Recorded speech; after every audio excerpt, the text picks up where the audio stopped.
Me ouvem? Ok. Bom, boa tarde a todos os participantes que estão entrando aqui nessa live da Sociedade Amazonense de Pediatria. Nós gostaríamos de agradecer a participação de vocês, a participação da doutora Solange Dourado, aqui do Amazonas, do doutor Renato Kifuri, de São Paulo. Também agradecer à Sociedade Amazonense de Pediatria, em nome da doutora Helena Marta Amaral dos Santos, nossa presidente, pela oportunidade e iniciativa de estimular os seus sócios, que são membros dos departamentos científicos da Sociedade de Pediatria local e da brasileira, a produzirem momentos como este. Também gostaria de agradecer o apoio logístico, né, da Bruna, nossa secretária, que realmente, desde ontem, está travando com a gente aí uma batalha para a gente aprender a cada dia a manusear melhor as plataformas digitais, uma vez que esse é o momento para a gente aprender, né? Mas a gente está aqui hoje para fazer uma atividade da forma mais descontraída possível, aproveitando a presença de duas pessoas que são especialistas na área, são pessoas que fazem parte do Departamento de Imunização da Sociedade Brasileira de Pediatria, e quando a gente pensou nessa atividade, nós pensamos numa coisa bem informal, num bate-papo, porque a gente entende que essa é uma oportunidade de conversar de uma forma séria de um assunto que é importantíssimo para a infância, que é a imunização. A gente sabe que a Organização Mundial da Saúde ela tem alertado o mundo inteiro acerca das baixas coberturas vacinais, e ela sinaliza que mais de 80 milhões de crianças, provavelmente ao redor do mundo, estarão em risco de contrair doenças imunopreveníveis que podem levar à morte, podem levar a sequelas. Estando nós, né, diante de ferramentas importantes, que são as vacinas. Então, esse é um momento, talvez esse seja um momento, talvez mais adiante outro momento, para sempre estar falando de imunização. Nos últimos anos, a gente tem visto o recrudescimento de algumas doenças que estavam erradicadas, estamos vendo doenças que eram muito restritas à região norte, à floresta amazônica, já acontecendo casos no sudeste e no sul do Brasil. Então, cada vez mais reforçar a questão da imunização, apesar de ser uma live com a participação de dois pediatras bem conhecidos da área, mas reforçar aqui que a vacina é para todos os grupos etários, né, para as crianças, para as gestantes, para as pessoas que são privadas de liberdade, para os jovens, para as pessoas portadoras de doenças crônicas, principalmente nesse momento. Sabemos também que, num determinado momento, algumas cidades viveram um isolamento social muito rígido, com uma certa restrição de saída das pessoas de casa para ir até os serviços de saúde, mas que agora a gente já está vivendo num outro momento, né? Um outro momento que algumas cidades já experimentam a diminuição dos casos, principalmente de óbitos, já começam a fazer um certo afrouxamento, e a ida ao serviço de saúde é importante. Nós não podemos deixar os calendários vacinais das crianças, nem os nossos, desatualizados. Então, vacinar é importante, porque para a Covid, até o momento, não tem vacina, então a gente precisa se vacinar com o que nós temos de imunobiológicos, né, que são importantes para nos proteger de outras doenças já conhecidas. Então, nesse momento, eu vou apresentar os nossos palestrantes. Na verdade, a doutora Solange vai fazer uma breve explanação.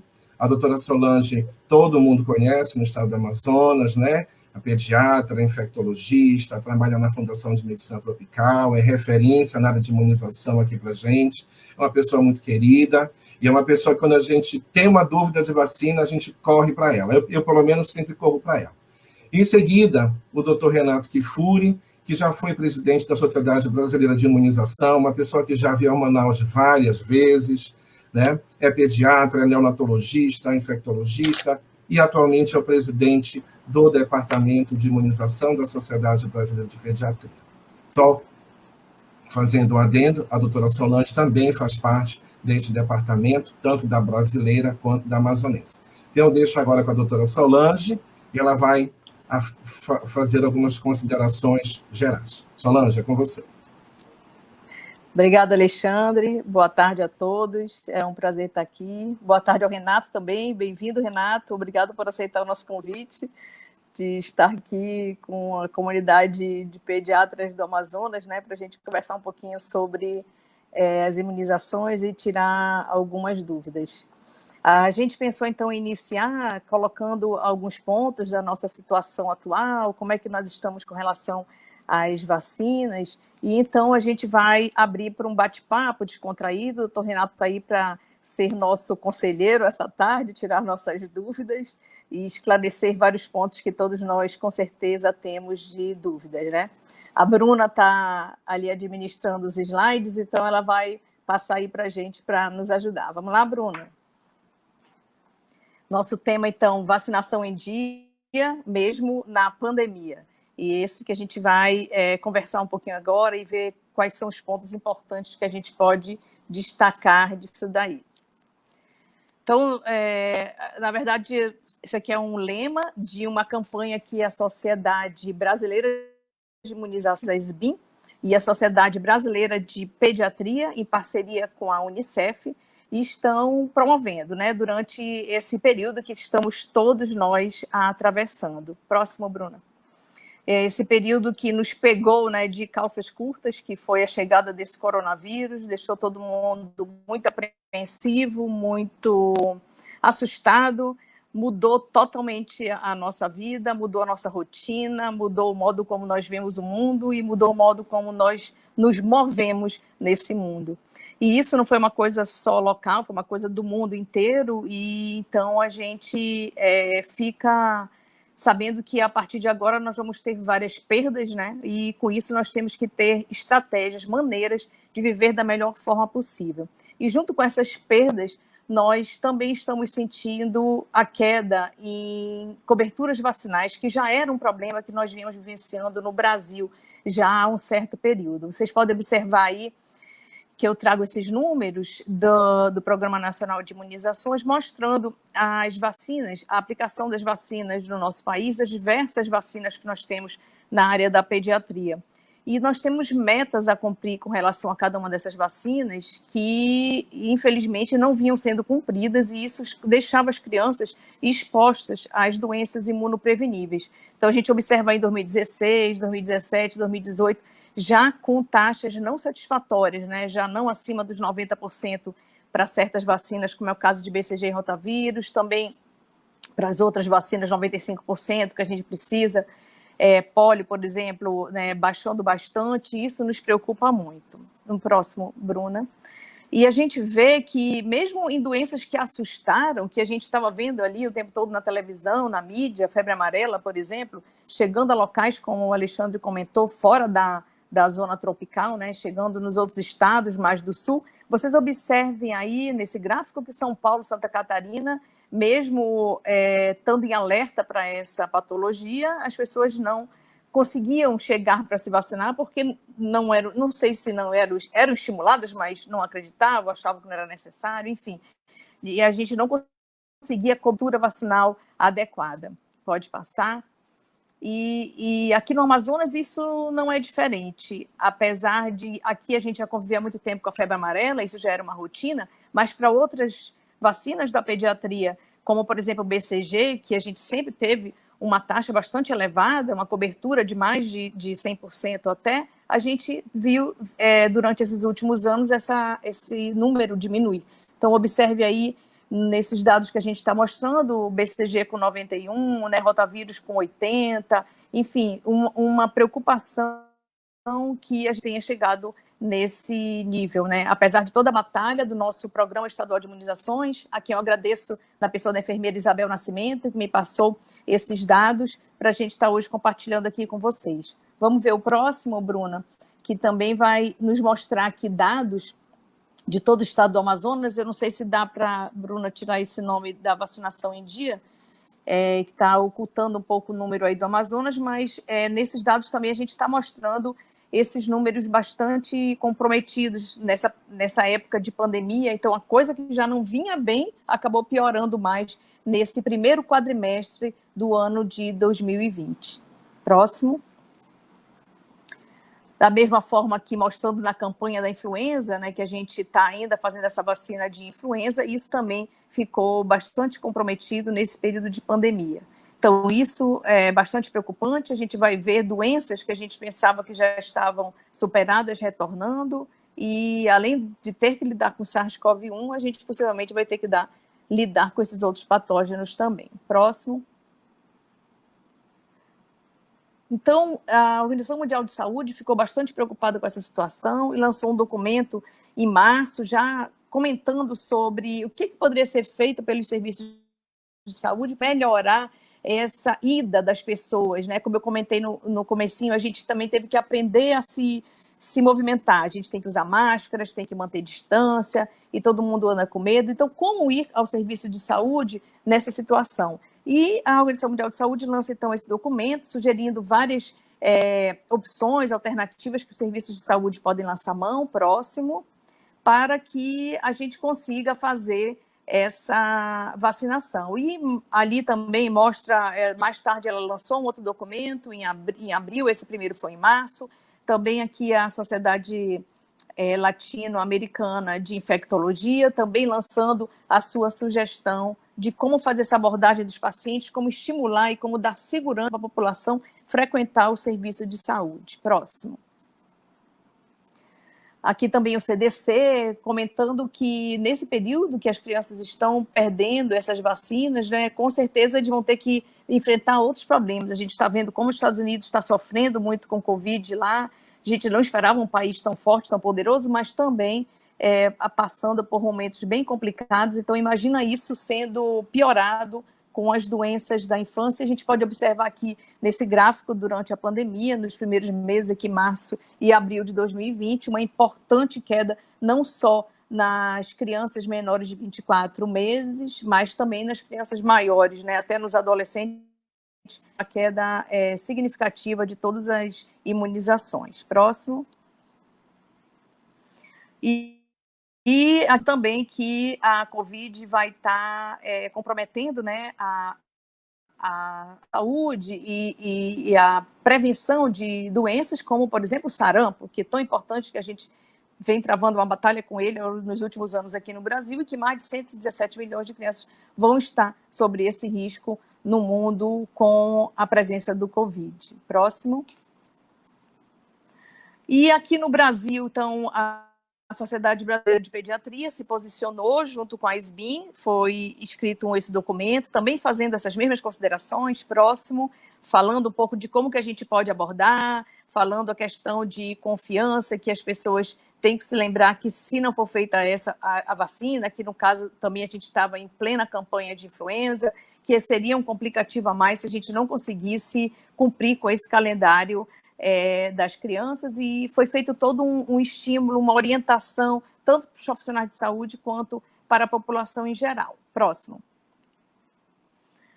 Vocês lembram do sarampo que a gente vivenciou aqui no Amazonas, entrando o primeiro estado, né, aqui pelo norte, um dos primeiros estados foi o Amazonas, e a gente sofreu bastante com a presença do sarampo, e ele depois saiu caminhando por todo o território nacional. Com isso, as pessoas ficaram mais atentas, ficaram mais alertas, e foram feitas várias campanhas. O Programa Nacional de Imunizações se posicionou e se manteve bastante presente, conseguindo superar, então, essa expectativa de imunização e recuperar um pouco daquilo que estava perdido com relação a essa vacina da tríplice viral, que vai cobrir sobre a proteção do sarampo. Próximo.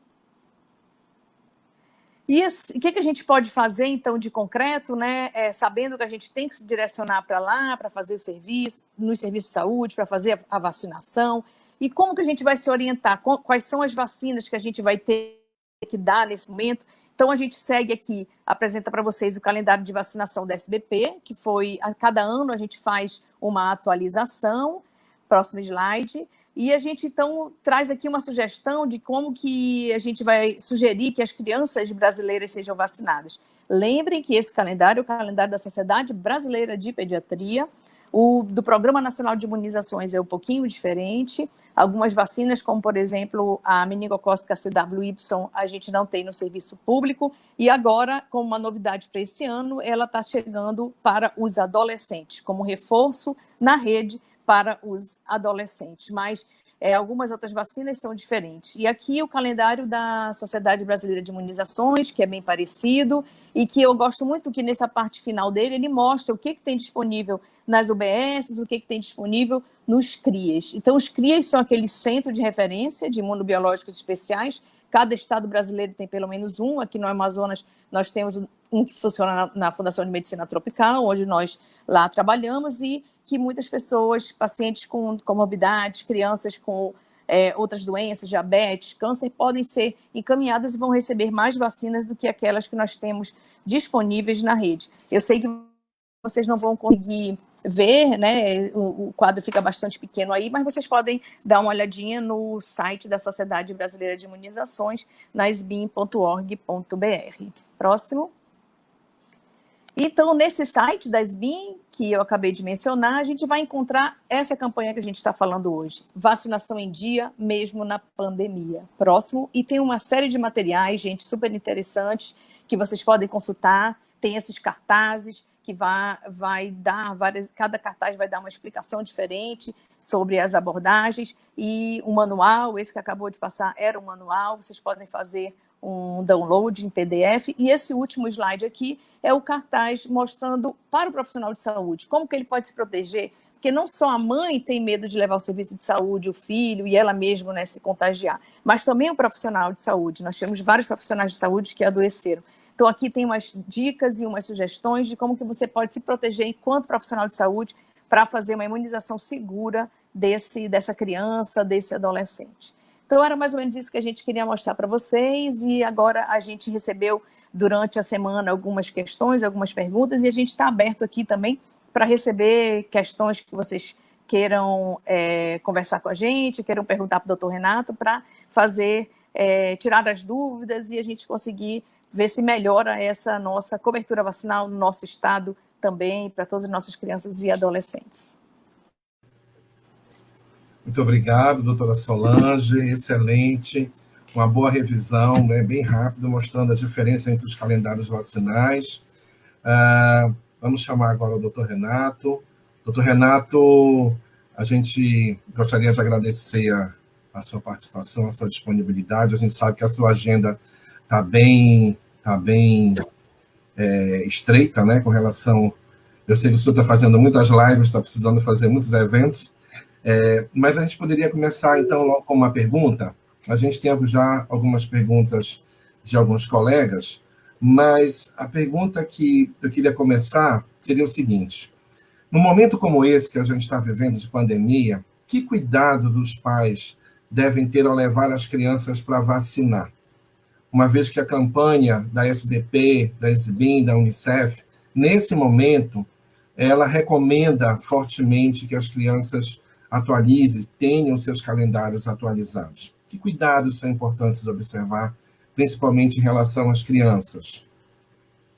Olá, Alexandre, olá, Solange, olá, nossos amigos internautas aí que estão nos acompanhando. Primeiro, eu queria agradecer muito o convite de estar com vocês aí do Amazonas. Melhor que isso, só se eu estivesse aí em Manaus, né, Alexandre? Como você mencionou algumas vezes aí, nessa terra tão encantadora.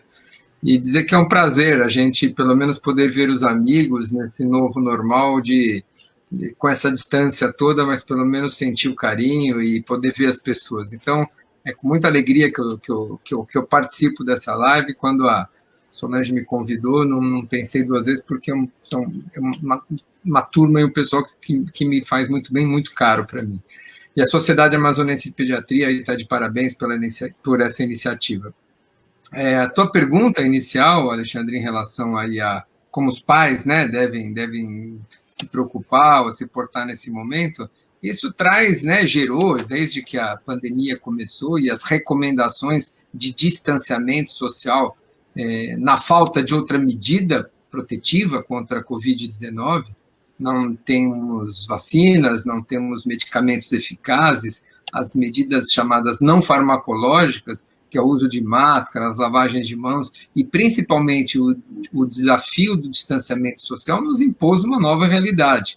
Nós estamos, de um lado, recomendando vamos nos vacinar, vamos participar da campanha de influenza e, ao mesmo tempo, fique em casa, não saia, não. Então, é paradoxal para a população, é difícil compreensão. gera receio, e não é à toa que essas baixas coberturas vacinais que nós estamos presenciando aqui é uma preocupação mundial. Os Estados Unidos, por exemplo, retratam 50% de cobertura, de queda de cobertura vacinal em menores de 2 anos desde o início do distanciamento social. Então, é um fenômeno perigoso. A vacinação só é a única ferramenta que nós dispomos de manutenção, de controle de inúmeras doenças, pólio, difteria, coqueluche, diarreias por rotavírus, e é um equívoco imaginarmos que nós devemos postergar a vacinação com receio de nos contagiar pela Covid-19, porque nós corremos um risco de doenças, especialmente na pediatria, que tem uma letalidade, uma morbidade muito maior do que a própria Covid. O sarampo, como a Solange lembrou, a febre amarela, a pólio, são doenças incapacitantes com potencial de letalidade, com sequelas, diferente da Covid em pediatria, que tem um comportamento mais leve. Então, não é para desprezar a Covid, não é para achar que não é preciso ter cuidados, mas é um equívoco adiar a vacinação de seus filhos ou de nossos pacientes nos casos. Então, a vacinação deve ser feita de maneira segura, procurar horários menos cheios, unidades de saúde que têm horários diferenciados de atendimento de quadros de pessoas doentes com pessoas saudáveis. A própria unidade de saúde tem que se organizar para ter uma vacinação segura, com distanciamento, com equipamento de proteção para os funcionários que vão trabalhar. Acho que a gente vai poder discutir isso mais à frente, mas assim existe como as unidades de saúde estão sendo orientadas para ter uma vacinação segura da sua família e das suas crianças, especialmente. Ótimo, doutor Renato. Você Alexandre, quer comentar alguma coisa? Sim, então, o que eu queria só comentar é que a gente passou por um período, né, Renato, que eu até comuniquei para a SBIM, essa situação de que nós ficamos algumas semanas sem poder fazer imunizações. Então, isso foi uma coisa que nos doeu bastante, a gente nem poder executar essa ação que a gente considera tão importante, mas naquele momento existia uma emergência sanitária, né, e que a gente não podia passar por cima das ordens das autoridades sanitárias. Isso acho que durou umas 2 ou 3 semanas, inclusive a gente chegou a dar alguns depoimentos aqui na Sociedade de Pediatria, orientando que naquele momento realmente a gente precisava frear, mas que isso já passou, a gente já está num outro momento e a gente já está, como o Renato colocou, a gente respeitando todas as regras de segurança, voltar a fazer essa vacinação e não deixar que atrase mais, porque aquilo foi um absurdo, né? Mas a gente teve que passar por isso, né? Na verdade, Solange, essa foi uma discussão que o Ministério teve em função da primeira fase da campanha, onde os idosos deveriam buscar as unidades de saúde. Exatamente. Então, nessa primeira fase da campanha, era uma situação ainda mais difícil. A gente tinha pouco conhecimento da circulação viral, o uso de máscaras ainda era uma coisa que não se tinha uma certeza absoluta se havia uma efetividade na prevenção. Então, como é que nós íamos chamar tantos idosos e as crianças frequentando o mesmo ambiente com potencial carreador? Não foi uma decisão fácil. Eu acho que é uma situação como inusitada, né? Sem precedentes, uma pandemia dessa, com vírus novo que ninguém conhecia. Havia um temor muito grande de que na campanha dos idosos a gente, justamente no grupo mais vulnerável, os expusesse de uma maneira mais agressiva. Até hoje eu tenho dúvida se fizemos a melhor estratégia, mas sem dúvida foi a decisão tomada e eu acho que aí é o que você falou, ordens dadas, ordens cumpridas e vamos em frente. Isso mesmo. Excelente, excelente. Pegando esse gancho dessa pergunta, durante essa semana, alguns colegas e até pais e mães souberam da live e já me perguntaram uma coisa, né? Que eu acho que vale a pena a gente comentar aqui. Algumas pessoas perguntaram que pacientes assintomáticos ou oligossintomáticos com diagnóstico de COVID aumentam o risco de evento adverso de vacinas, principalmente de vacinas de vírus vivos? A gente pode considerar isso como um mito ou uma verdade? Uma verdade relativa? Aí você resposta.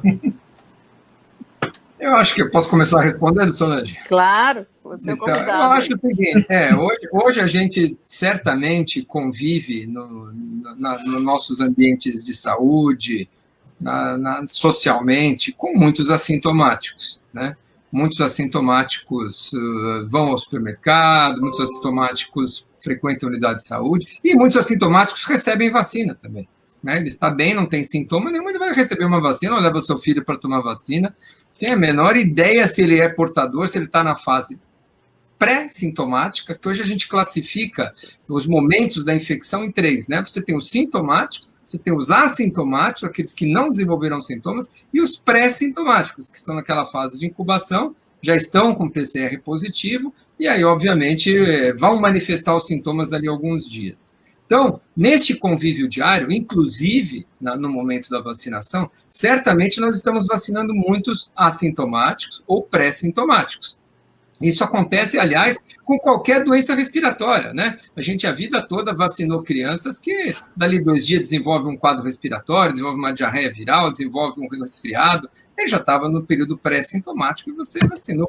E não há nenhum problema nisso, né? Então, a gente hoje, a despeito de não conhecermos muito da resposta imune do vírus, da sua patogenia, de como ele se comporta em todas essas situações aí que a gente vai enfrentar, mas se nós estabelecermos um paralelo do que nós fazemos com as outras infecções virais, a recomendação nossa continua sendo a mesma. Você vai adiar vacinação, qualquer que seja ela, quando você está frente a um quadro infeccioso agudo. Febril, com a criança bem, você aguarda, né?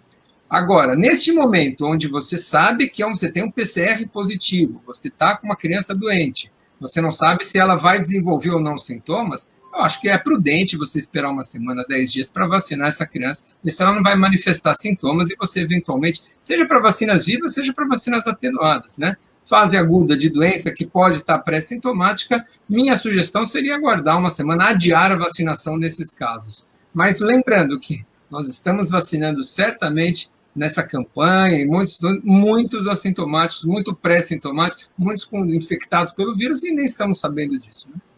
Ok. Verdade, não tem como nós fazermos testes, então nem é viável isso, né? Então, vacina e só realmente esse cuidado da criança não estar febril, não estar, né, sentindo alguma coisa, fora isso. 10, 14 dias depois, né, Renato? Já está bem tranquilo. Exato. Os cuidados de rotina, né? Saindo um pouquinho da Covid, já tem pergunta dos colegas aqui, que é uma pergunta relativamente comum, né? Em relação à vacina BCG, tá? Em relação à pega vacinal do BCG ao longo do primeiro ano, uma vez que identificar a formação da cicatriz da vacina não é tão simples, né? Então, a pergunta que fica, a cicatriz vai se formar sempre? Quer responder? Precisa revacinar? Então, a gente já sabe que isso não é mais uma orientação, né? A revacinação em crianças que não têm a cicatriz do BCG. Isso ainda era uma recomendação do Programa Nacional de Imunização até 2 anos atrás.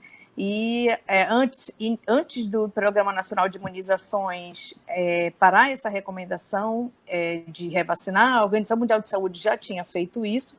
Então, não é mais necessário a gente ter essa marca de pega para que a gente considere a criança imunizada. Recebeu a vacina, está imunizada. Eu agradeci muito, porque parte do meu trabalho no CRIA diariamente analisar a cicatriz vacinal das crianças para autorizar ou não a revacinação. Então, esse último ano tenho tido um pouco mais de folga, então, em relação a isso. Mas fiquem tranquilos, vacinou, está vacinado. Perfeito. Eu lembro que, nesses casos, a decisão, tanto da OMS, o posicionamento, como do PNI e também da Sociedade Brasileira de Pediatria e Imunizações, se basearam numa revisão que mostrou que não havia, na verdade não é nenhum estudo novo, foi uma revisão de estudos que a gente já fazia, mostrando dois aspectos importantes. Primeiro, que o ter ou não ter cicatriz não se correlaciona com desenvolver mais ou menos doença. Essas crianças que tinham cicatriz ou não tinham cicatriz, acompanhadas, desenvolveram a mesma quantidade de doença, então não houve diferença. E segundo, que essas crianças que foram eventualmente revacinadas não demonstraram nenhum grau a mais de proteção, quer seja nos testes de PPD, quer seja nos testes de IGRA, ou seja, não houve mudança do parâmetro de avaliação, se é que existe algum que a gente possa confiar no BCG, mas pelo menos em parâmetros imunológicos conhecidos, a revacinação não mostrou induzir nenhum benefício adicional para essas crianças em termos de proteção. Então, parece que não se correlaciona com proteção e uma dose a mais. Então, a evidência, na verdade, foi uma evidência negativa de não haver benefício, e por isso a recomendação de não mais revacinar. Chama atenção só, finalmente, para um detalhe. Isso desde que haja uma técnica correta de aplicação. Se houve relato de técnica incorreta, extravasou, aconteceu algum problema na aplicação, a gente revacina, sim, depois de 6 meses não fez cicatriz. Até ontem a gente revacinava todos. E, esporadicamente, você indicar um ou outro caso onde, peculiarmente, houve algum problema com a técnica de administração, eu acho que a gente deve revacinar. Avaliar caso a caso, né? E também lembrar que não é necessário a realização do PPD para que essa decisão seja tomada, tá? Isso vai ser a avaliação do pediatra. Perfeito. Bom, com isso a gente já respondeu a dúvida de, pelo menos, do Carlos Queiroz e da Helena Marta, que já tinham colocado aqui. A Brisa perguntou, aí no caso eu acho que é bastante para a Solange isso, atualmente em Manaus, como é que está o fluxo, esse fluxo de encaminhamento das crianças para vacinação? Já foi restabelecido? Ela diz que ainda tem alguns locais que estão fechados.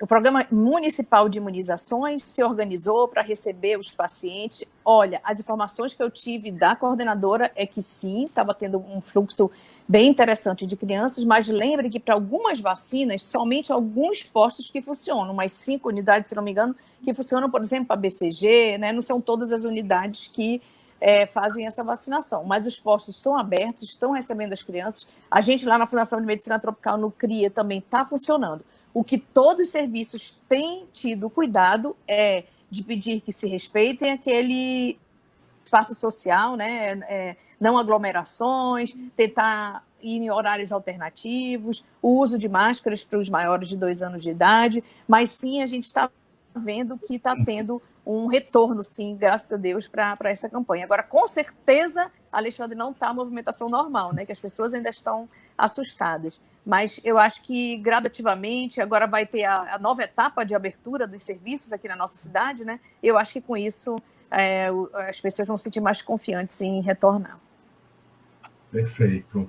Bom, mudando um pouquinho do BCG agora, né? Depois a gente vai voltar para a Covid, que tem um monte de pergunta aqui. Eu acho que dá para ficar o final da tarde e à noite respondendo pergunta. Bom, por que mães amamentando não podem receber a vacina febre amarela durante os primeiros 6 meses de aleitamento materno exclusivo?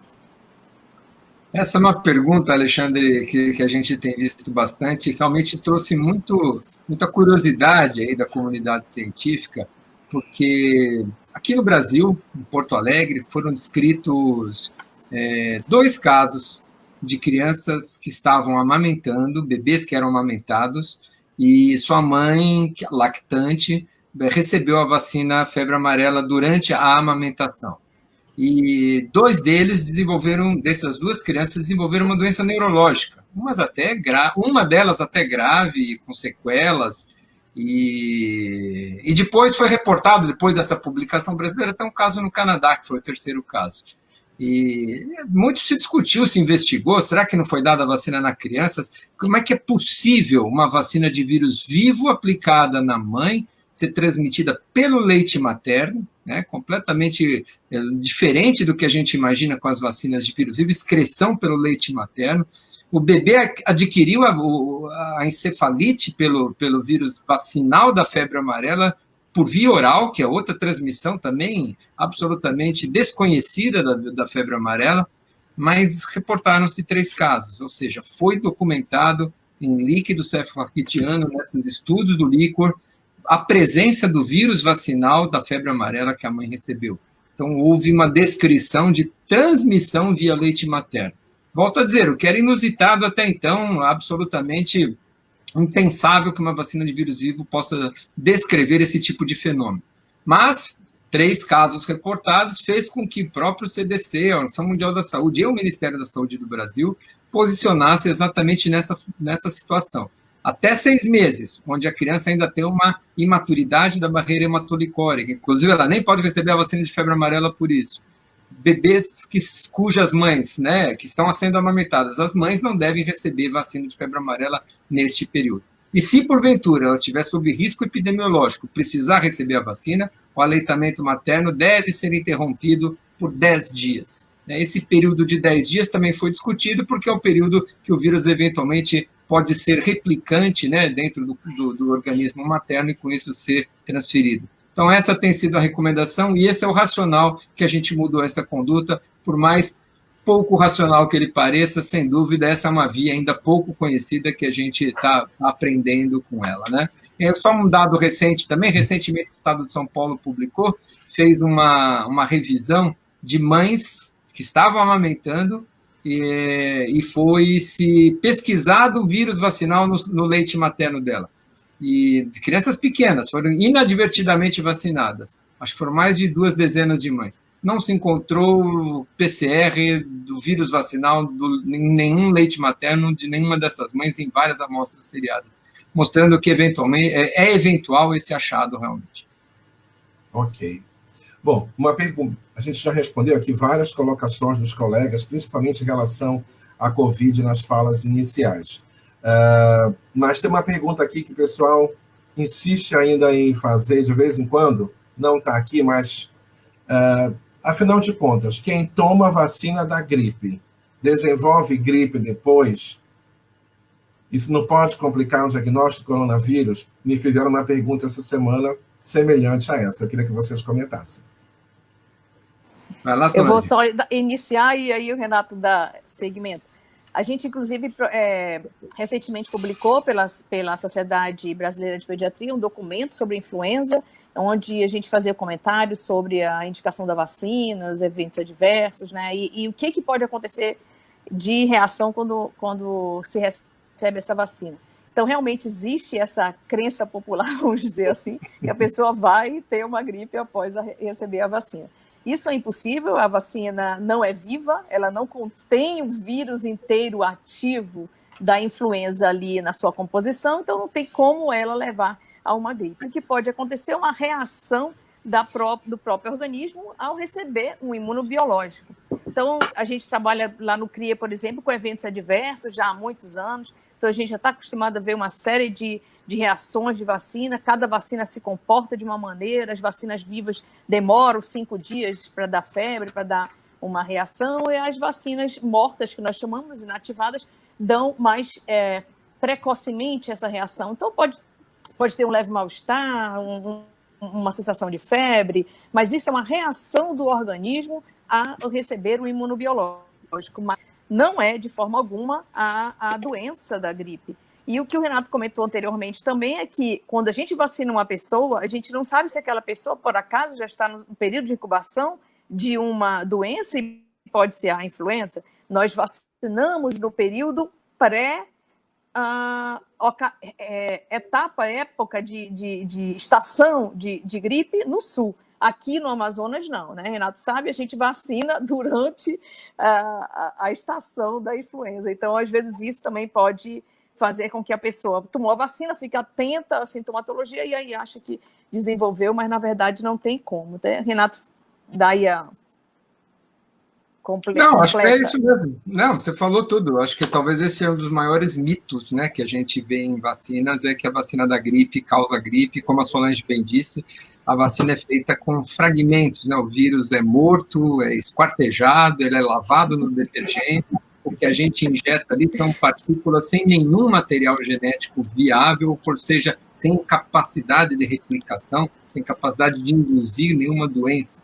E eu acho que o que mais explica esse mito, Solange, ao meu ver, é o fato de você vacinar muita gente, né? Então, você tem nas campanhas uma vacinação de quase 1/3 da nossa população brasileira. São 70 milhões de doses que são aplicadas no país anualmente.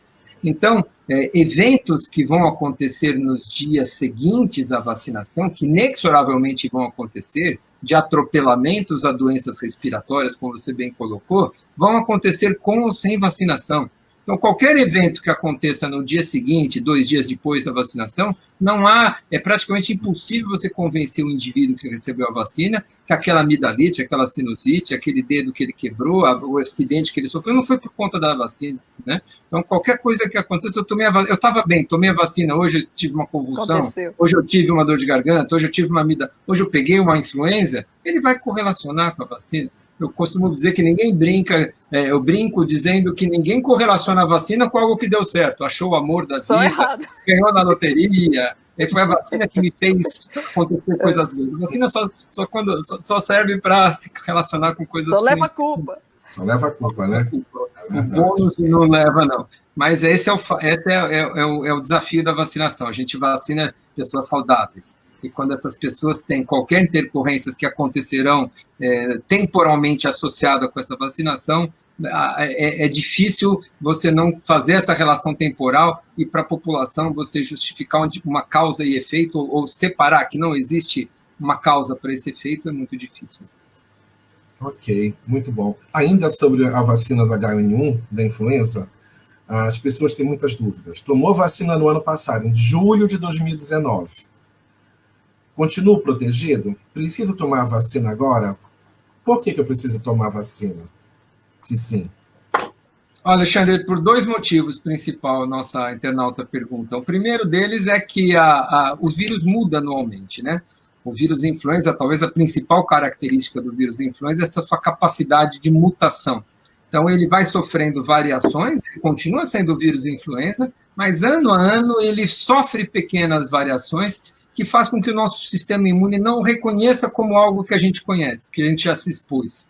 É diferente, por exemplo, da cachumba, da catapora, que uma vez a gente teve essa doença, fica imune para o resto da vida. Esses vírus têm a capacidade de mutação, então as variantes de influenza precisam ser monitoradas para que a vacina contenha aquelas variantes do vírus que vai circular naquela temporada.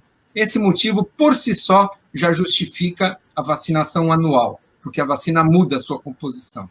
E segundo, que os estudos mostram que os níveis de anticorpos induzidos por essas vacinas que a gente produz, eles têm no máximo uma duração de proteção por volta de 6 meses. Admite-se 6 a 7 meses é o período de proteção. Então você vacinou em julho, uma vacina 2019, você já em janeiro de 2020, você já não tem anticorpos nem para aquela vacina, muito menos para os vírus que estão circulando nessa temporada. Então, por isso a vacina deve ser anual. Perfeito.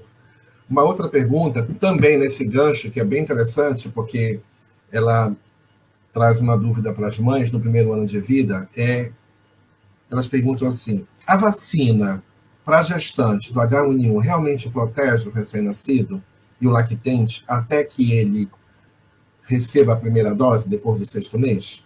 É importante tomar a vacina do H1N1 na gestação? Fala, neonatologista.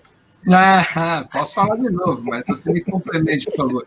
Tem vários estudos mostrando sim, que a passagem transplacentária desses anticorpos induzidos pela vacina de gripe é bastante alta, né? Os anticorpos da classe IgG, que são os que atravessam a barreira placentária, eles são transportados para o bebê e muitas vezes de maneira ativa. Os níveis séricos de anticorpos que temos no cordão umbilical, por vezes, especialmente para o H3N2, são maiores do que os níveis séricos encontrados na mãe. Ou seja, esse transporte parece que ele não é passivo, não, é um transporte ativo de transmissão desses anticorpos.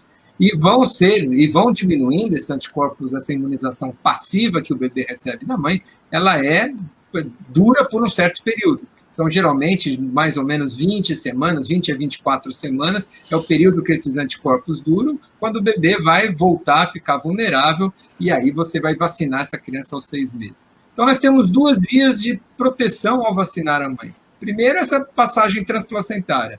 E segundo, é também por conta da mãe não adoecer. Muitas vezes, a fonte de contaminação do bebê, isso vale para a coqueluche também, é a mãe, é o familiar. Então, a maneira indireta de nós protegermos esse lactente jovem da influenza é vacinar quem convive com ele. A mãe, fundamentalmente, por esses 2 motivos. Mas se puder vacinar o pai, a avó, aqueles que convivem, fazer essa estratégia de casulo, é uma excelente maneira também de nós protegermos indiretamente esse lactente jovem. E tem mais, viu? tem muitos estudos mostrando que a vacinação de influenza da mãe não só diminui gripe nas crianças cujas mães foram vacinadas na gravidez, mas aumenta peso ao nascer, diminui prematuridade, retardo de crescimento intrauterino, ou seja, a proteção vai além também da prevenção de influenza na criança. Obviamente, muitos casos de parto prematuro ou de retardo de crescimento se associam com a influenza e a aquisição materna. Então, os benefícios são enormes de vacinar a gestante contra a influenza. Infelizmente, Perfeito. como a gente viu os dados, né, as gestantes fazem parte daquela população que menos frequenta o posto para receber essa vacina. Então, as coberturas de gestantes são uma das mais comprometidas, né? Então, infelizmente, a gente deveria ter esse papel também, enquanto pediatra, numa consulta de pré-natal, de orientar quão importante é para a mãe receber essa vacina na gestação. Perfeito. Eu ia deixar para fazer a pergunta depois, mas já surgiu aqui no meio, os colegas já andaram perguntando, colhendo aqui os dados. Voltando para a Covid-19, que vai ser impossível a gente não ir voltar, a gente quer fugir dela. Quer fugir, mas ela está perto da gente, isso é impossível. E aí, uma colega, a Adriana, pergunta, nossa colega pediatra, ela pergunta sobre a vacina BCG e a possível proteção que ela possa levar à Covid-19. E aí, hoje a gente estava discutindo, a gente chegou a compartilhar até um material, não foi, Solange, no nosso grupo, sobre a MMR também como uma possível proteção. Eu queria ouvir o que vocês já têm de informação a esse respeito, de informação se isso é uma evidência, se ainda está em estudo. Ano passado saiu um artigo no Virology, era uma revisão quase sistemática, mostrando a possibilidade de algumas vacinas, não só as vacinas da febre amarela, da hepatite B, da BCG, de terem uma possível proteção à infecção de alguns vírus. Inclusive, não falava do coronavírus, mas falava de outros vírus, até do vírus da encefalite japonesa, tudo in vitro, né? E aí estavam levantando a hipótese de que provavelmente as crianças nos países onde você tem uma alta prevalência, uma alta cobertura vacinal para BCG, isso aí pudesse ser uma coisa boa a favor. A gente pode usar isso como para o nosso lado, para a gente dizer assim, olha, gente, parece que as vacinas ajudam também, né? Vamos vacinar. O que vocês acham? Ajuda para muita coisa, né? Isso aí ia ser um grande benefício também. Né? Mas o Renato estudou tudo a respeito aí. Vamos lá, Renato. Principalmente essas vacinas vivas, né, atenuadas, que elas têm se mostrado com algum interesse pela população acadêmica. Exatamente. Alguns estudos vêm sendo feitos com a vacina de pólio, com a vacina do sarampo, a tríplice viral, e com a vacina contra o BCG. Entendendo que, eventualmente, alguns mecanismos, especialmente da imunidade inata, desencadeada por essas vacinas numa idade mais tenra, a gente possa, de alguma maneira, ampliar o espectro de proteção contra a Covid, contra várias, como você citou, Alexandre, mas especialmente contra a Covid-19. Esses dados a gente acaba reportando de uma maneira geral como uma síndrome que a gente chama de efeitos inespecíficos da vacinação. Então, muitos estudos já vêm antes da Covid mesmo, mostrando que o impacto, muitas vezes, da introdução de vacina de sarampo em países africanos, ou vacina de pólio, a redução de mortalidade vai muito além do que se esperava da redução de casos de morte por sarampo, né? Então, você acompanha as taxas que era esperada de redução de mortalidade, acrescenta do óbito de redução de óbito sarampo, e você tem números a mais do que se esperava. Então, se entende ou se estuda muito recentemente esses efeitos inespecíficos das vacinas, não direcionadas somente àquele antígeno ou àquela doença contra ela é produzida. Não há até hoje nenhuma evidência, precisa ficar claro aqui, que você dar vacina de pólio para alguém, você dar uma vacina de BCG para adulto, você querer dar vacina de sarampo doses extras, traga algum benefício individual. Então, nós não temos nenhuma evidência de que isso é feito. A OMS, inclusive, se posicionou em relação a essa conduta, porque tinha adultos, muita gente procurando as vacinas, porque hoje a literatura rapidamente atinge aí os meios não acadêmicos, às vezes antes até dos meios acadêmicos, ela já é compartilhada nas redes sociais. E tem muita gente já querendo se aproveitar de ouvir falar de que a BCG ajuda e querendo tomar vacina de adulto. Então, não há nenhuma evidência. Tem um estudo interessante sendo feito na Austrália, com populações que receberam a vacina BCG com não, em alguns estados australianos. Então, a gente precisa de mais dados. Talvez, de alguma maneira, populacionalmente, exista alguma contribuição da imunidade inata de lactentes jovens vacinados, e aí o que você comentou no começo possa fazer um sentido. Países que tenham utilizado essas vacinas em larga escala podem ter um acometimento melhor, mas populacionalmente falando, não é isso que a gente tem visto. Muitos países da Europa que usam, que não usam. Previamente, nós estamos falando de dados preliminares comparativos entre esses países, que são sempre difíceis de realizar comparativamente, parecem nos indicar que não há uma diferença com significância estatística em relação ao comportamento da doença em função desses antecedentes vacinais. Inicialmente, a gente ficou até animado, porque o Brasil, BCG, como eu mostrei, né, até anos atrás, era mais de 100%, era pólio também. E aí, a gente, então a gente fica tranquilo aqui. A gente aqui no norte, então, ficou mais tranquilo ainda, achando que ia morrer, o vírus ia morrer com calor do Amazonas. É verdade. Mas, infelizmente, né? Então, a gente olha o lado bom dessa história toda, que a gente espera que sim, surjam outros benefícios com evidência científica, e que a pessoa deve estar imunizada para evitar a própria patologia também, né? Aproveitar os adultos não imunizados com a tríplice viral, aproveitar para imunizar, mas essa evidência ainda não chegou e a gente aguarda que, se ela vier para esse lado, será muito bem-vinda. A nossa colega Ellen Gonçalves, pediatra, emergencista, ela faz uma pergunta aqui, se a vacinação de crianças indígenas está sendo feita sistematicamente. Olha, não tem informação sobre as crianças indígenas, mas não teria por que ter parado, né? A orientação foi geral e os indígenas, eles estão em uma maior vulnerabilidade ainda. A gente esteve vendo agora, recentemente, nas mídias também, vários casos, né, acometendo as aldeias, e não deve ter parado. Eu vou ficar devendo essa resposta, consultar a nossa coordenadora estadual, mas até onde eu sei, está a rotina normal. Ótimo. É a orientação do Ministério, sim, continuar a vacinação de rotina. Continuar a vacinar, né? Ok. Bom, por que o Brasil perdeu a certificação do sarampo recebida em 2016? Uma pessoa que me perguntou pelo WhatsApp, mandou aqui pelo WhatsApp. Quer falar, Solange? Eu falo. Fale você, em nome da SBIM, tudo que foi visto. Uma triste realidade, né? Engatou, Renata? Eu acho que engatou. Ele saiu, Bruna? Vamos ver. Eu acho que não. Eu acho que não saiu, não. Eu estou aqui olhando os colegas. Então, Solange, então até o Renato voltar, o que a gente tem assim de possibilidade? Provavelmente essa diminuição. Voltou. Vamos deixar ele responder. Eu acho que da perda da nossa certificação do sarampo. Então, é importante lembrar de alguns conceitos importantes para a gente entender. Que nós recebemos essa certificação não foi a erradicação do sarampo, como muitos dizem, né?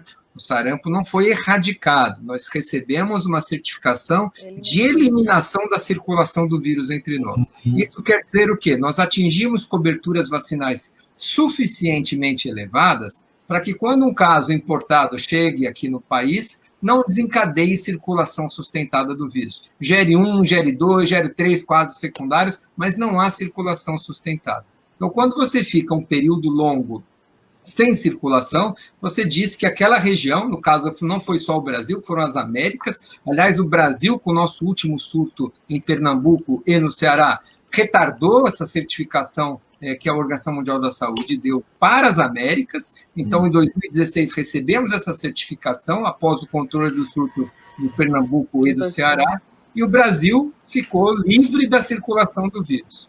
Com a reintrodução aqui na região de Manaus, de Roraima, vindo de imigrantes venezuelanos, eu chamo a atenção aqui que muitos culpam os venezuelanos. A culpa é nossa de não ter feito o nosso dever de casa adequado, de estarmos com a nossa vacinação em dia. Poderia ter sido da Venezuela, mas poderia ter sido da Itália, poderia ter sido dos Estados Unidos. O mundo está cheio de países com doença ainda não controlada. Então, nós reintroduzimos a doença, encontramos um cenário favorável. O sarampo é de altíssima dispersão, o sarampo não poupa suscetíveis. Onde ele encontra suscetíveis, ele infecta. É uma das maiores taxas de ataque, daqueles R0 que a gente chama, né? Um caso gera 12, 16 altíssimo. Outros casos, altíssimo. Então, ele encontra a primeira doença a se manifestar num cenário de baixas coberturas é o sarampo. E foi assim que entrou pelo norte do país, atingiu outros estados, chegou no sudeste, já está indo para o sul, Pará com um terço dos casos, quase metade dos casos do país hoje em dia. Então, porque ele encontrou um cenário. E aí, quando você tem mais de um ano novamente, não consegue controlar o surto, e essa circulação sustentada em mais de uma localidade por mais de um ano, você perde essa certificação de eliminação, e é isso que aconteceu conosco ano passado. Perfeito. Não podia continuar, né? Depois de todo esse cenário que teve no Brasil, não fazia sentido. A gente hoje tenta entender melhor, Solange, né? Eu acho que a gente vem participando de muitas discussões. O que será que está acontecendo? Porque o ressurgimento do sarampo, ele não é só aqui no Brasil, né? Então, ele está sendo... Europa. Estados Unidos, Canadá. Nós controlamos o sarampo num cenário no passado, em décadas passadas, onde a gente vacinava as crianças e esses adultos, de alguma maneira, tinham reexposição ao vírus selvagem. Havia circulação de sarampo e talvez, de alguma maneira, essa reexposição mantinha a longevidade dessa proteção induzida pela vacina. Fazia um booster natural, né, na comunidade, a gente não tem mais isso hoje. Exato. Talvez o cenário seja diferente, alguns advogam alguma variação do vírus. Enfim, então a gente precisa compreender melhor esses cenários, porque não são raros os casos de sarampo que a gente tem visto, inclusive em quem tem 2 doses, né? Com certeza. Tem vários casos. Eu queria trazer aqui para a discussão uma expressão que a gente está ouvindo muito agora, que não é uma expressão nova na parte da imunização, da pediatria, mas para muitos ainda tem dúvida. Imunidade de rebanho. Né? O que é isso? As vacinas podem levar a imunidade de rebanho? Todas podem levar? Ou só algumas? Quer que eu fale? Sim, fale, mande lá. Você é o convidado especial. Não, eu costumo ter essa fala, a gente precisa ter 3 conceitos diferentes, né? O primeiro deles é o que nós chamamos de imunidade de rebanho. Imunidade de rebanho é aquela imunidade transferida por alguém que se imuniza e imuniza indiretamente alguém. O caso clássico é a polio oral. A polio oral, quem recebe a vacina, elimina o vírus vacinal. Nas grandes campanhas, a gente consegue uma grande disseminação do vírus vacinal na comunidade, e com isso a imunização é indireta. Você imuniza indiretamente, a esse fenômeno nós damos o nome de imunidade de rebanho. Então, é a única situação onde se aplica o termo imunidade de rebanho. Outro termo, que a gente costuma chamar de proteção indireta, também é um outro conceito, é quando a gente vacina os grupos onde a fonte da infecção ali se localiza. Então, vacino as crianças contra o pneumococo, vacinas que são capazes de erradicar o estado de portador, eu beneficio indiretamente aqueles não vacinados. Diminui a doença no adulto, diminui a doença no idoso, porque ali eu eliminei o estado de portador. Eu vacino o adolescente contra o meningococo. Se o adolescente deixa de transmitir a doença no idoso, na criança pequena, você faz uma proteção indireta. E um terceiro conceito que eu gostaria de introduzir, que agora talvez se aplique aí o que a gente quer discutir na Covid, é o esgotamento de suscetíveis. É o que nós chamamos de proteção de grupo. Também não é imunidade de rebanho nem proteção indireta, é a chamada proteção de grupo. Quando eu aumento o número de indivíduos vacinados e eu crio um pool de suscetíveis pequeno, quando chega um caso de doença, o potencial de circulação reduz muito. Então, esse é o ideal, assim, esse é o racional de nós falarmos de proteção de grupo, que muitos utilizam o termo equivocadamente de imunidade de rebanho. Não é bem uma imunidade de rebanho, a gente acaba generalizando o termo, mas nós estamos falando disso. Qual a porcentagem de suscetíveis da população que ainda existe para uma determinada doença, e se essa porcentagem de suscetíveis é capaz de induzir transmissão. Isso vai depender do adensamento populacional, isso vai depender do vírus, nós estamos falando do sarampo, que tem uma transmissibilidade maior, do R0. O Covid é outra coisa, né? Então, dependendo do adensamento populacional, do nível de imunização dessa pessoa, do nível de doentes, já que essa população já teve de imunizados naturalmente pela infecção natural, e o nível, obviamente, dessas medidas que a gente está tomando de distanciamento social. Então, é uma situação que nem sempre ela é homogênea. A homogeneidade dessas situações, a gente pode encontrar locais onde a gente tem 60% de soroprevalência, ou seja, pessoas já imunes, e locais com 10%, com 20%. Então, não é homogêneo, isso precisa ficar bem claro também. Isso tem voltado bastante a mídia aqui à tona por conta do Covid, né? Que Manaus teve um número exorbitante de casos. Então, tem se falado muito nessa proteção de que o número grande de pessoas já foram infectadas e que, portanto, o número de suscetíveis diminuiu bastante. Então, né, Alexandre, vem se comentando sobre isso agora. Mas, Solange, Alexandre, esses países onde a gente teve a epidemia, já a experiência que a gente vem tendo em países onde as epidemias foram muito importantes, municípios como Nova York, cidades do norte da Itália, da Lombardia, os estudos de soroprevalência mostram não mais do que 20% das pessoas só infectadas, ou seja, o pool de suscetíveis ainda é enorme.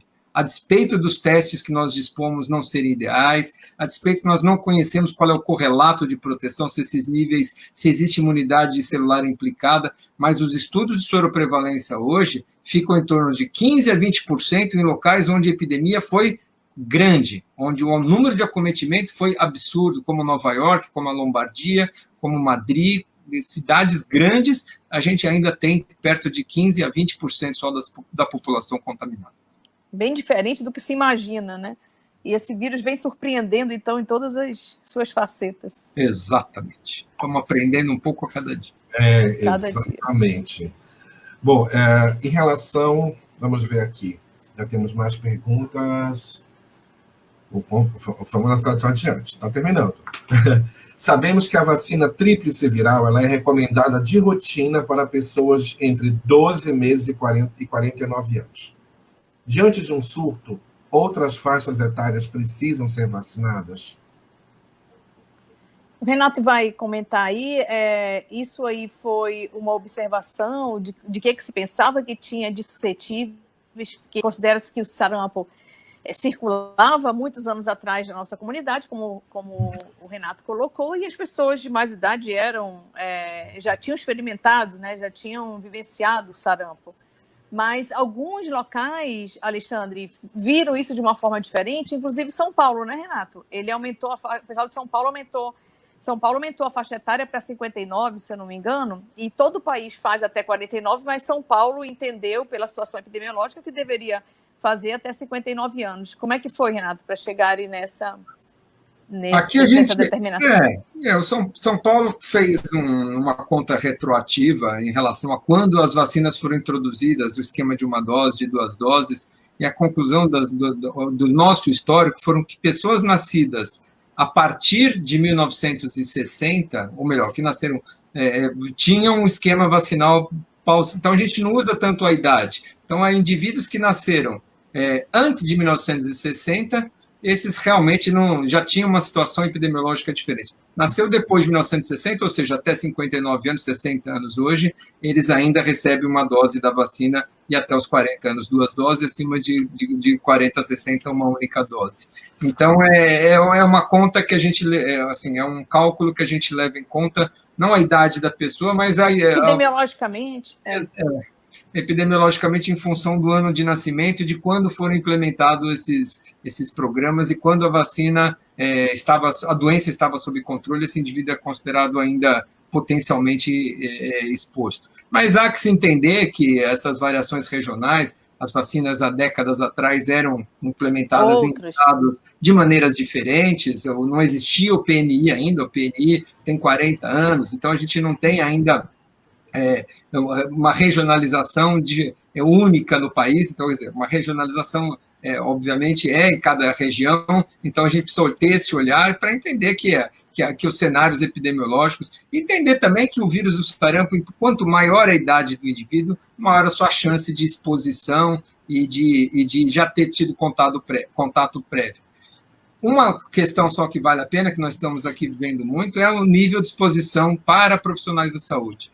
Aqui em São Paulo, nós estamos utilizando a vacina de sarampo, esquema completo, 2 doses, para os profissionais da saúde, independente da idade. Se ele tiver 70, 80 anos ainda em atividade, se ele não tiver 2 doses comprovadas, ele recebe 2 doses aqui. Eu acho que o nosso nível de exposição é uma medida oportuna e segura a gente trabalhar com o profissional da saúde dessa maneira. Muitas pessoas perguntam, por que só o profissional de saúde, né? E a ideia é essa, que o profissional de saúde está muito mais exposto.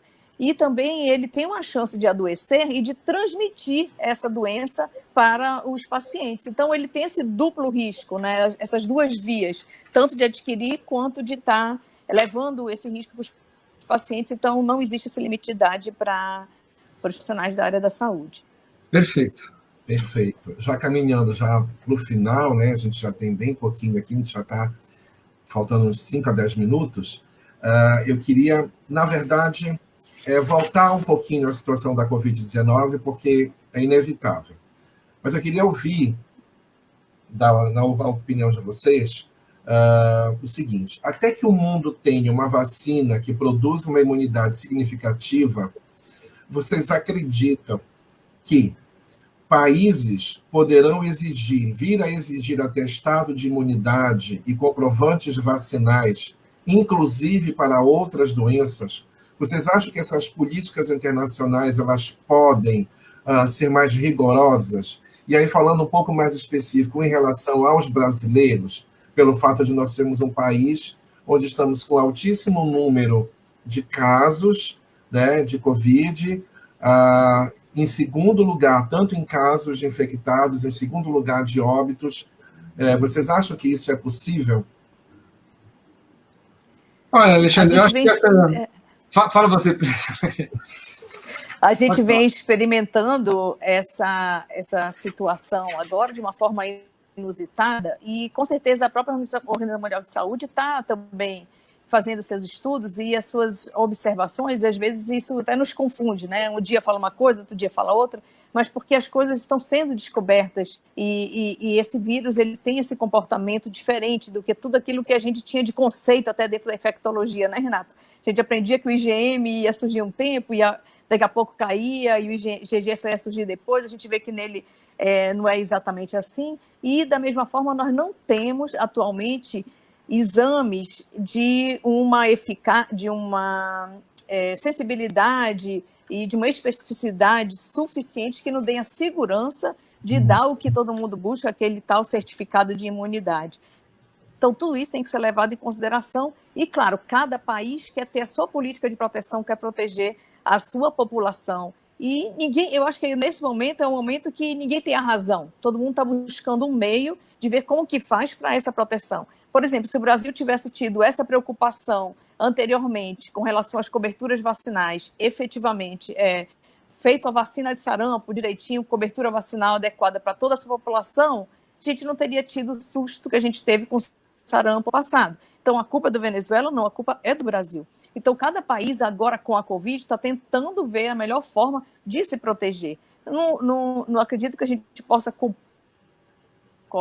E essa é a maneira certa ou a maneira errada? Eu acho que a gente não tem como hoje dizer, como o Renato falou, a definição, a estratégia que foi tomada para a imunização dos idosos, a gente não sabe se a gente acertou mais ou errou mais, né, Renato? Mas foi o que se pensou na época. Então, agora, eu acho que a gente não tem como julgar nesse exato momento, são atitudes que estão sendo tomadas pelas autoridades sanitárias de cada local, mas, com certeza, a gente dizer hoje é o certo, não sabemos. O futuro é que vai nos dizer se isso foi de forma acertada ou não, mas os exames que nós temos hoje não nos dão essa segurança. Acho que o Renato vai comentar mais a respeito e assim, a gente espera que a vacina traga, assim, uma esperança e dê essa segurança para a gente. O Renato faz parte da equipe aqui no Brasil que está investigando e testando essa vacina junto com a Lilly, né, Renato?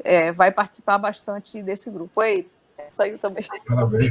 Vai voltar aí de novo. Ei, Renato, estou falando que tu faz parte da equipe que vai testar a vacina e que é a nossa grande esperança, né? Você, a Lili e toda a equipe lá. Renato, se você falar, só queria colocar mais uma lenha na fogueira aí, tá? Nessa linha. Vocês acham que uma possível vacina para coronavírus, existe essa percepção entre as pessoas que trabalham na área de que ela possa vir a ser uma vacina tipo a da gripe, de nós termos que anualmente ser vacinados ou a cada 2 anos? Bom, voltando à primeira parte da pergunta, eu concordo com a Solange. Eu acho que tudo que a gente fala de Covid a gente precisa datar, porque daqui a pouco vão dizer que você disse, Solange, que era assim e é completamente diferente. E fica gravado. Registra a data aí que você está falando isso, porque depois pode ser que você seja você mesma se contradiga no que você falou. A gente já tem algumas experiências nesse assunto, mas eu acho que talvez um dos legados que essa pandemia nos deixa, talvez nos deixará, talvez seja algo associado a essa globalização das doenças. Eu acho que não se pode olhar para o que acontece na China e falar isso não é comigo, não se pode olhar para falar na Europa, isso não me afeta, porque essa epidemia que nasce no mercado chinês, em 2 meses acometeu toda a Europa, em mais 1 mês e meio nos Estados Unidos, nas Américas, e no Brasil agora está no epicentro da pandemia. Então, é um sinal de que o mundo está menor, não dá para olhar mais só para o umbigo da gente, não dá para desprezar o que acontece lá, e talvez a gente precise até rever aspectos culturais, como esses mercados, essa convivência de animais com humanos, mercados vivos. Se isso para a saúde mundial, isso é ético, você continuar mantendo esse tipo de caldeirão, né, vamos dizer assim, de emergência, eventualmente de novos vírus. Então, acho que a gente, e aí toda essa discussão que vem aí em relação a deslocamento, exigência, certificação, certamente ele deve passar por uma revisão, e eu acho que nesse novo momento a gente vai ter que entender como é que nós vamos mundialmente, de maneira de cooperatividade, de cooperação, agir de uma maneira mais globalizada. Mas eu acho que deixa outros legados também em termos de saúde individual, né? A gente precisa estar aprendendo que lavagem de mãos é ferramenta fundamental. A gente está aprendendo que quando a gente está doente, a gente tem que usar máscara para não expor os outros, ser mais cidadão quando você está doente, não saia de casa se precisar, não sai contaminando todo mundo, né? A gente está aprendendo muitas coisas. Eu acho que então, a epidemia tem que deixar alguns legados positivos nesse aspecto. Eu já esqueci sua pergunta, Alexandre, eu comecei a falar coronavírus, se é possível... da variação. Isso. Não parece. Da vacina. Não parece, viu, Alexandre? O coronavírus até onde a gente tem... os estudos têm sido publicados, e hoje a ferramenta hoje do sequenciamento genômico, a gente consegue reconhecer microvariações que o vírus faz. Então, ele sai da China, ele chega na Itália, ele já tem 1 ou 2 nucleosídeos diferentes, então o sequenciamento já permite dizer que ali mudou 0,01%, aí ele foi para a Espanha, mudou. A gente consegue reconhecer a cepa quando chegou no Brasil, em São Paulo veio da Itália, no norte do país veio da Espanha, então a gente consegue hoje reconhecer, inclusive, o seu trajeto, o rastreamento do vírus em função dessas microvariações.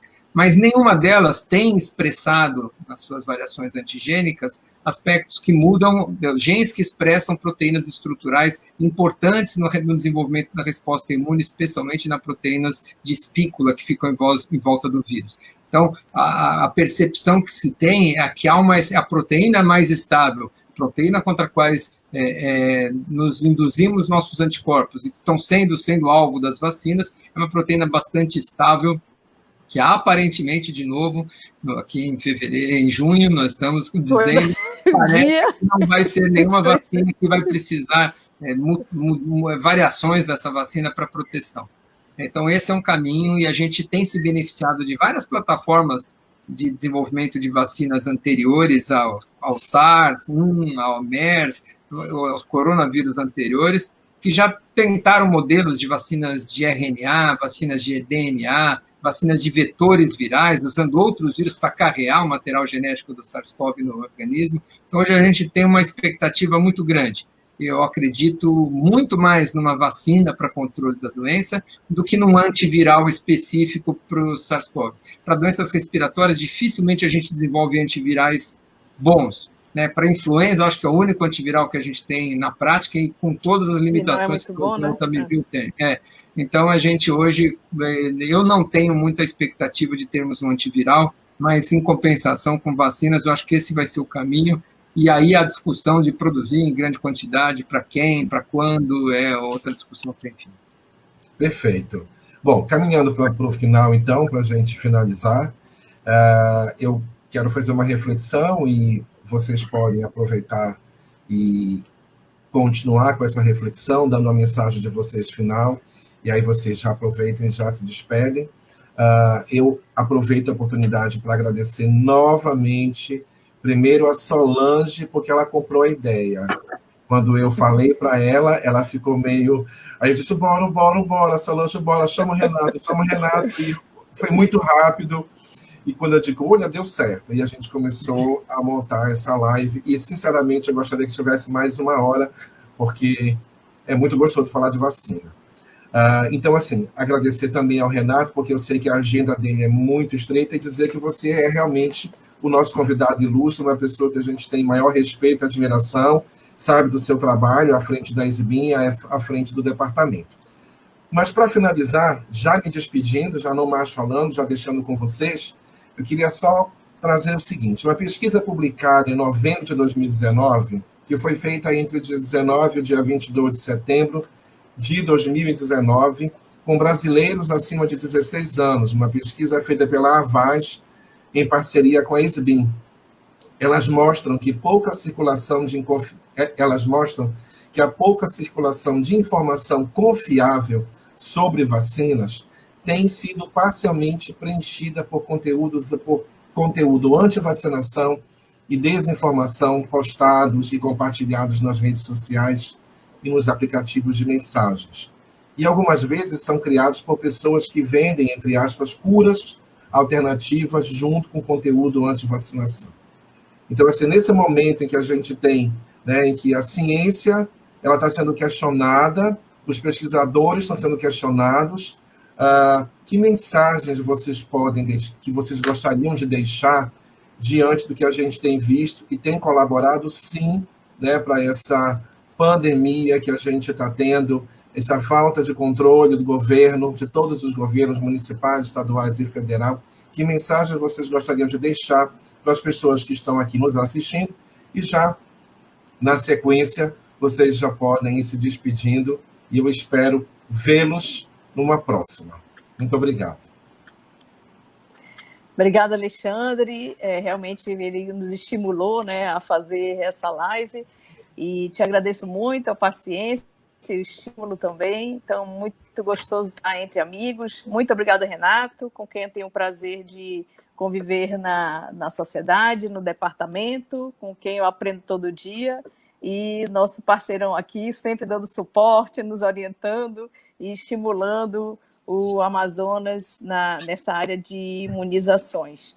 Como diria nosso amigo Eduardo, lá de Pernambuco, a gente chama dele de menino irrequieto, mas que ele fala isso, que ele é um pernambucano otimista. Então, eu vou falar a mesma coisa também, que eu sou uma amazonense otimista. Eu acho que a gente sempre tem que estar falando pelo lado positivo, mostrando o lado bom, né, e os benefícios da vacina, da proteção para as crianças. Então, acho que mais do que nunca na história do mundo, as pessoas buscaram uma vacina. Então, como o Renato falou, a gente tem que ter esse legado, né, dessa pandemia, e vacina, o benefício da vacina e tudo que ela traz de bom é um dos legados dessa pandemia. Eu vou deixar mais para o Renato fechar. Muito obrigada de coração, Renato e o Alexandre, pela parceria e que a gente consiga um ano melhor nas imunizações após todas essas provações que nós passamos agora no primeiro semestre. Obrigado, viu? Obrigado, Solange, pelo convite. Eu só tenho a agradecer. Para mim é uma honra, né, ser aí escolhido e convidado por vocês. Realmente é uma honra de verdade, me senti muito valorizado, muito reconhecido. Assim, e um prazer enorme estar com você, Solange, e conhecê-lo, Alexandre. Agradecer muito a Bruna, que está na técnica. Obrigada, também. Bruna! Correu tudo maravilhosamente bem. Eu acho que a gente cumpriu aqui com planejado, né? Parabéns, Alexandre, aí, pela condução e moderação. Eu acho que as palavras finais ficam aí. Eu acho que você trouxe uma reflexão bastante importante, Alexandre, que é da desinformação, né? Que hoje a gente dá o nome da infodemia, né? É a epidemia da desinformação, né? Eu costumo brincar que essa é uma doença digitalmente transmissível e que afeta muito mais gente do que a gente possa imaginar. O mal que essa desinformação faz, ela é enorme ao criar desconfiança em relação às vacinas, ao não reconhecer o valor que as vacinas têm hoje, e num cenário onde as doenças já foram controladas e onde fica muito fácil advogar contra as vacinas quando você não está sob risco. Diferente da Covid, onde hoje a gente sente a falta do que uma vacina faz. Imagine se fizessem todas essas vacinas que a gente quisesse e não tivessem disponíveis, o tamanho do nosso problema, crianças paralisadas diariamente, óbitos por sarampo, leitos cheios de UTI por coqueluche, crianças jovens. Então, é que as pessoas não se dão conta de que esta mesma vacina que tanto faz falta, essas situações nós já vivemos no passado. Eu tenho a impressão de que a gente precisa falar de vacinas o tempo todo e ocupar esse território da internet, que ele é ocupado por aqueles que não gostam de vacinas, por aqueles que defendem outras causas. Então, as pessoas, quando vão buscar informação, e hoje o lugar que se busca informação não é no panfleto, não é no cartaz que está pregado no posto, é na internet, é lá que esse é o local onde nós precisamos, entre aspas, poluir de informações corretas. A SBIM tem feito um trabalho incansável nessa área. Os sites da SBIM, tanto Família SBIM quanto da Sociedade, são os primeiros sites em língua portuguesa reconhecidos como sites seguros pela Organização Mundial da Saúde, está lá nossa referência na OMS. Então, tem cartilhas, tem e-books, são ferramentas hoje para a população leiga, onde a gente tem informação de qualidade. Eu acho que muitos de nós aqui, é nosso dever recomendar fontes seguras de informação. Eu acho que a gente tem que trabalhar nesse sentido. A gente tem hoje o risco de viver, não sei se existe essa palavra, mas a gente tem o risco de viver um rebanho ao contrário, né? Então, todos os benefícios que a gente usa, que adquire no rebanho com altas coberturas de proteção indireta, a gente cria os bolsões de baixa cobertura, e aí o rebanho se estende ao inverso, né? Então, a gente começa a ter muita gente contaminada. Então, é isso que a gente não quer ver. Todas essas conquistas, esses avanços, se perderem em momentos como esse.